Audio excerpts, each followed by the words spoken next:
act as sinisters, not as ministers. എന്നാൽ George Kurian അത് അത്രയ്ക്കങ്ങ് ഇഷ്ടപ്പെട്ടില്ല. Prime Minister was working on that incident early morning. Then Chief Minister of Kerala was sleeping. എന്നാലും George കുര്യനോട് Modi പറഞ്ഞിട്ടുണ്ടാവുമല്ലേ, പിണറായിനെ ഞാൻ വിളിച്ചു അപ്പം മൂപ്പര് ഉറങ്ങി എണീച്ചിട്ടില്ല എന്ന് പറഞ്ഞിട്ടുണ്ടാവുമായിരിക്കും. The respected minister should correct date and enter. വയനാടോ ഓർമ്മിപ്പിക്കലേ പൊന്നെ. അയ്യോ ഓർമ്മിപ്പിക്കല്ലേ പൊന്നെ. അതൊന്നും സാരമില്ല, ഇതൊക്കെ പറയുവാ.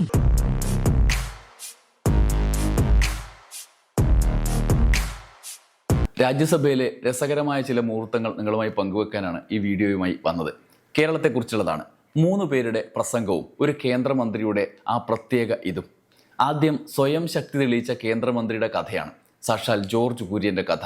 പിന്നോക്ക സംസ്ഥാനത്തെക്കുറിച്ച് പറഞ്ഞ കഥയല്ല ഇത്, വേറെ. ജോർജ് കുര്യൻ്റെ അവനാഴിയിൽ അമ്പുകൾ ഇനിയും എത്രയെത്ര ഉണ്ടെന്നോ അത് നിങ്ങൾക്ക് ഈ വീഡിയോ കാണുമ്പോൾ മനസ്സിലാവും.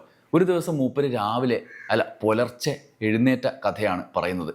കഥയിലേക്ക് നയിച്ചത് ആ സാഹചര്യമാണ്. പി സന്തോഷ് കുമാറിൻ്റെ പ്രസംഗത്തിനിടയിൽ നടത്തിയ പരാമർശം. രാജ്യസഭയിൽ രാഷ്ട്രപതിയുടെ പ്രസംഗത്തിനുള്ള നന്ദി പ്രമേയ ചർച്ചയിൽ പങ്കെടുത്ത് പി സന്തോഷ് കുമാർ പ്രസംഗിക്കുകയായിരുന്നു. പ്രസംഗത്തിനിടെ കേരളത്തോടുള്ള അവഗണന അതിശക്തമായി ഉന്നയിച്ചു. കേരളം ഇന്ത്യയുടെ ഭാഗമല്ലേ sir? Sir, had the Wayanad, this Mapadi landslide happened in any other parts of the country, such a catastrophe of severe natural calamity happened in any other parts of the country, what would have been the response of these ministers and your government? You did not announce a single rupees package so far. I have no doubt our honorable minister, Mr. George Kurin, is sitting over here. His real name, I did not utter any fake name. It's his real name. What is wrong in it? 2 മന്ത്രിമാരുണ്ടായിട്ടും എന്തുകൊണ്ട് ആണ് ഈ അവഗണന എന്നൊക്കെ ചോദിച്ചു. അതും കഴിഞ്ഞ് Wayanad ദുരന്തമുണ്ടായിട്ട് Modi photoshoot നടത്തി പോയിട്ട് 5 പൈസ സഹായിക്കാത്തതിനെ കുറിച്ചും സന്തോഷ് കുമാർ ചോദിച്ചു. Sir, sometimes the ministers who represent Kerala act as sinisters, not as ministers. I have no doubt in stating that. They should act as ministers, not as sinisters. They are detrimental to the interest of Kerala's people.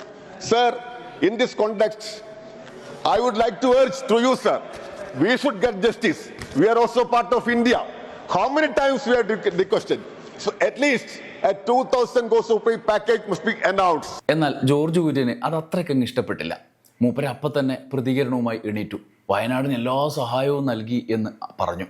അത് കേൾക്കുന്നവർക്ക് അത്ഭുതമുണ്ടാക്കുന്ന കാര്യമാണല്ലോ. മൂപ്പര് എന്ത് സഹായമാണ് അപ്പം നൽകിയത് എന്നും കൂടി നമ്മൾ ആലോചിക്കുമല്ലോ.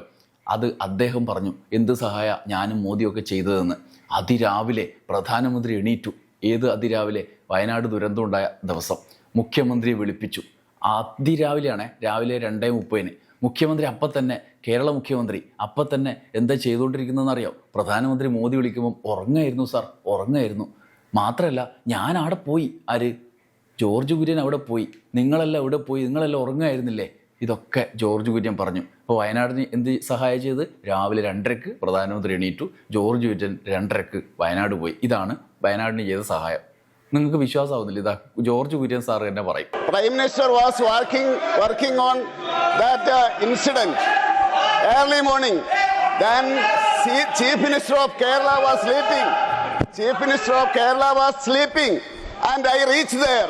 PM sent me to there. No MLA, no MP, no minister from Kerala there. I reached the epicenter. There, what are you telling? Where were you? Okay. I was there. Modi ji sent me. Where were you? I said, where were you? Modi ji sent me. Your chief minister was sleeping.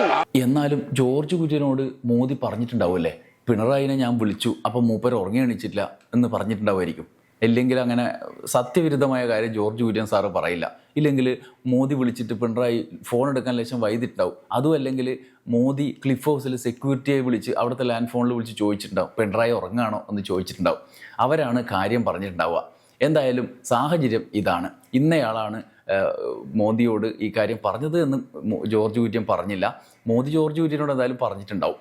എന്തായാലും വയനാടിന് ഇത്രയും വലിയ സഹായം മോദിയും George കുര്യനും ചെയ്തത് നമ്മൾ അറിഞ്ഞില്ലല്ലോപ്പാ. രാവിലെ എണീച്ചു, 2:30 എണീറ്റു, എന്നിട്ട് ഫോൺ വിളിച്ചു, പിണറായി എപ്പോഴും ഉറങ്ങാണെന്ന്. എന്നിട്ട് ജോർജ് കുര്യൻ രാവിലെ തന്നെ വണ്ടി പിടിച്ച് അവിടെ പോയി. 2:30 ഏത് ദിവസം? 2:30 വയനാട് ദുരന്തം ഉണ്ടായ അന്ന് രാവിലെ പുലർച്ചെ 2:30. ഈ സഹായത്തെക്കുറിച്ച് പറഞ്ഞത് എന്നെ ശരിക്കും ഞെട്ടിച്ചു. ഇത്രയും വലിയ സഹായം ചെയ്തിട്ടാണ് നമ്മളെല്ലാം കൂടി ഈ കേന്ദ്ര സർക്കാരിനെ മോദിനെയും ജോർജ് കുര്യനെയൊക്കെ കുറ്റം പറയുന്നത്. ജോർജ് കുര്യൻ ഇപ്പോൾ ഇത് പറഞ്ഞില്ലെങ്കിൽ നമ്മളറിയോ? പക്ഷേ കേരള എം പിമാർക്ക് ഇതൊക്കെ മനസ്സിലാവണ്ടേ? കേരളത്തിൽ നിന്ന് പോയ ഈ പിണറായി വിജയനും VD സതീശനും ഇവിടുന്ന് പോയ MP മാർക്കിൽ ഇത് മനസ്സിലാവണ്ടേ? എന്തായാലും ശിവദാസൻ ജോർജ് കുര്യൻ പറഞ്ഞത് കേട്ടിട്ട് ഒരു പോയിന്റ് ഉന്നയിച്ചു. വയനാട് ദുരന്തം എങ്ങനെയാണ് സംസ്ഥാന സർക്കാർ മാനേജ് ചെയ്തത് എന്ന് പോലും അറിയാത്ത കേന്ദ്രമന്ത്രിയാണ് സാർ ഇവിടെ ഇരിക്കുന്നതെന്നൊക്കെ ശിവദാസൻ പറഞ്ഞു. The respected minister should correct the date of 238. Two things. Minister tried to mislead the Wayanad landslide date and enter incident. Even the month. So it should be corrected.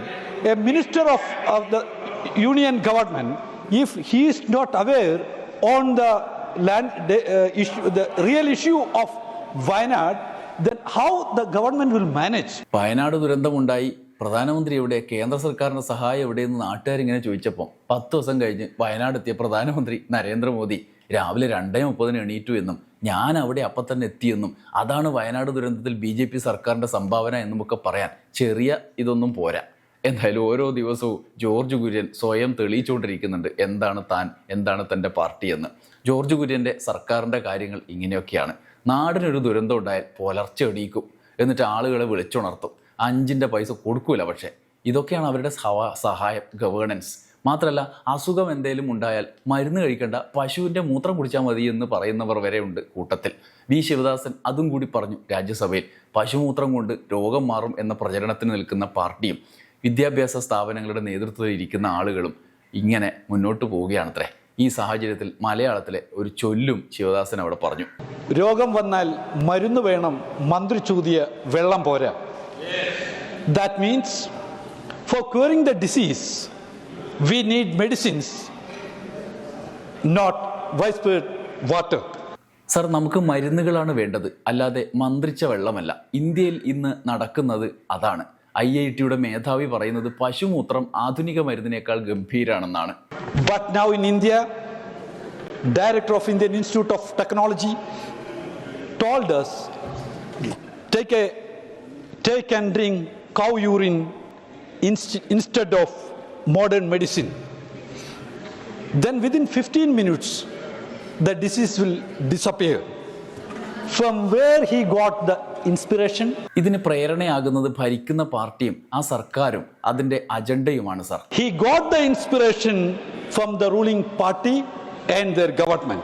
ഈ സർക്കാർ വിദ്യാഭ്യാസത്തിന് വേണ്ടിയല്ല പണം കൂടുതൽ ചെലവഴിക്കുന്നത്, സ്യൂഡോ സയൻസും രാഷ്ട്രീയ അജണ്ടയും പ്രചരിപ്പിക്കാനാണ്. Sir, they are promoting pseudoscience and they are trying to ruin the scientific temper of our great nation. They are not ready to invest the money for developing education and research. Why? Only for the promotion of their political agenda through the pseudoscience and superstitions. Respected Chair, on the one hand, they are promoting pseudoscience. On the other hand, they are trying to utilize entire facility of modern science and technology for promoting their political ideology. സമയം മാറി വരും, നീതി ഉറപ്പായും വരും എന്ന വരികൾ ചൊല്ലിക്കൊണ്ടാണ് ശിവദാസൻ തന്റെ പ്രസംഗം തന്നെ അവസാനിപ്പിച്ചത്. Times will change. The night of oppression will end. The light of justice will come. Justice will come. Justice will come. തൊട്ടു പിന്നാലെ പ്രസംഗിക്കാൻ എണീറ്റ റഹീമും ആവും പോലെ പ്രധാനമന്ത്രിക്ക് ഇട്ടുകൊട്ടി. ഒരു സ്ത്രീയായ ബഹുമാനപ്പെട്ട രാഷ്ട്രപതി നടത്തിയ നയപ്രഖ്യാപന പ്രസംഗത്തിന്മേലുള്ള നന്ദി പ്രമേയ ചർച്ചയിൽ എന്റെ പ്രസംഗം ഞാൻ മറ്റ് 4 സ്ത്രീകൾക്ക് വേണ്ടി സമർപ്പിക്കുന്നു. Honorable President of India, who is a woman to 4 other women. ആദ്യത്തേത് ഗുജറാത്ത് വംശഹത്യയുടെ ഇരയായ മുൻ പാർലമെന്റ് അംഗം എഹ്സാൻ ജഫ്രിയുടെ ഭാര്യ പരേതയായ സക്കിയ ജഫ്രിയാണ്. മരണം വരെ നീതിക്കായി പോരാടിയ Zakiya. Sir, the first is the late Sakia Jafri, the wife of Ehsan Jafri, former member of the parliament, a victim of the Gujarat genocide. Until death, Sakia fought for justice. രണ്ടാമത്തേതും മൂന്നാമത്തേതും മണിപ്പൂരിൽ നഗ്നരായി parade ചെയ്യപ്പെട്ട 2 സ്ത്രീകളാണ്. Sir, second and third are 2 women who were paraded naked in Manipur. നാലാമത്തേത് ഉത്തർപ്രദേശിലെ അയോധ്യയിൽ ഇന്നലെ ക്രൂരമായി ബലാത്സംഗം ചെയ്യപ്പെട്ട് കൊല ചെയ്യപ്പെട്ട കനാലിലെറിയപ്പെട്ട ദളിത് സ്ത്രീയാണ്.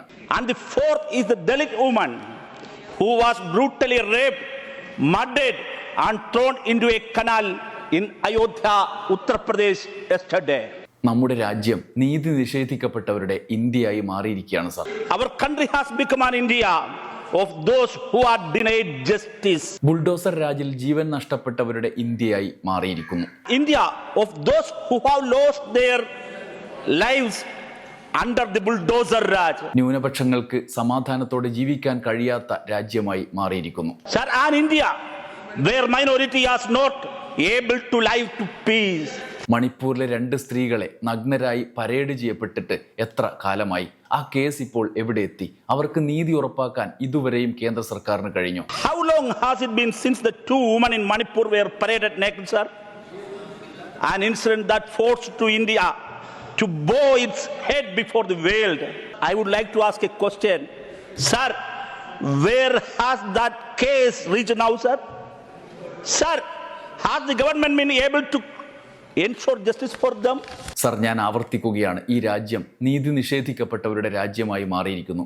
I repeat, the country has become a country of those who are denied justice. Delhi തെരഞ്ഞെടുപ്പ് ദിവസം പ്രധാനമന്ത്രി കുംഭമേളയിൽ പങ്കെടുക്കാനൊക്കെ ആലോചിക്കുന്നുണ്ടത്രേ. എന്നാൽ അതേ പ്രധാനമന്ത്രി മണിപ്പൂരിലേക്ക് പോകാത്തത് എന്തുകൊണ്ടാണ്? There are reports that the Prime Minister Honorable Narendra Modi will attend the Kumbh Mela on the day of the Delhi election. But why the Honorable Prime Minister not going to Manipur, sir? Sir, കുംഭമേളയിൽ മരിച്ചവരുടെ കൃത്യമായ കണക്കില്ല, മണിപ്പൂരിൽ കൊല്ലപ്പെട്ടവരുടെയും കണക്കില്ല. ആളുകളും ഡാറ്റകളും ഇല്ലാതാകുന്ന കാലമാണ് ഇത്. പാർലമെന്റിൽ പോലും നിർണായക ഡാറ്റകൾ ലഭിക്കുന്നില്ല. There is no count of the death at Kumbh Mela. There is no count of the death in Manipur as well, sir. Sir, this is a time when both people and data are being erased. Christian പള്ളികൾക്കെതിരായ അക്രമത്തെക്കുറിച്ച് ഞാൻ ചോദിച്ചപ്പോൾ കേന്ദ്ര സർക്കാരിൻ്റെ മറുപടി ആ data ഇല്ല എന്നായിരുന്നു. എനിക്ക് ലഭിച്ച ആ പ്രതികരണം എന്നെ അതിശയിപ്പിച്ചു. Even in Parliament, crucial data is missing. When I asked about violence against Christian churches, the response I received was that the union government does not have such a data. അങ്ങനെ അക്രമവും അരക്ഷിതാവസ്ഥയും വർദ്ധിച്ചുകൊണ്ടേയിരിക്കുകയാണെങ്കിൽ രാജ്യം എങ്ങനെയാണ് സാമ്പത്തികമായി പുരോഗമിക്കുക? സാമ്പത്തിക സർവേ റിപ്പോർട്ട് അനുസരിച്ച് രാജ്യത്തിൻ്റെ വളർച്ചാ നിരക്ക് സ്ഥിരമായി ഇടിയുകയാണ്. കലാപങ്ങളും ആക്രമണങ്ങളും ആളിക്കത്തുന്നതിനു പകരം നിങ്ങൾ രാജ്യത്തിൻ്റെ പുരോഗതിയിൽ ശ്രദ്ധിക്കണം. Atrocities against Muslims, Christians, Dalits and other marginalized communities are on the rise in the country. Instead of stopping these acts, the government is supporting them. Even the Supreme Court of India had to intervene to prevent the attempts to incite riots in Sambhal, Uttar Pradesh. Sir, if violence and insecurity continue to rise, how can the country progress economically? ഇങ്ങനെ കടുത്ത വിമർശനങ്ങൾക്ക് ശേഷം റഹീം പ്രസംഗം അവസാനിപ്പിക്കുമ്പോൾ ഇനി എഴുന്നേൽക്കാൻ വയ്യ എന്നും പറഞ്ഞ് കേന്ദ്രമന്ത്രി ജോർജ് കുര്യൻ രാജ്യസഭയിൽ ഇരുന്ന് വെള്ളം കുടിക്കുകയായിരിക്കണം. വയനാടോ ഓർമ്മിപ്പിക്കലേ പൊന്നെ എന്ന ഡയലോഗോടെ. നന്ദി, നമസ്കാരം. അയ്യോ ഓർമ്മിപ്പിക്കല്ലേ പൊന്നെ. അതൊന്നും സാരമില്ല, ഇതൊക്കെ പറയുവാ.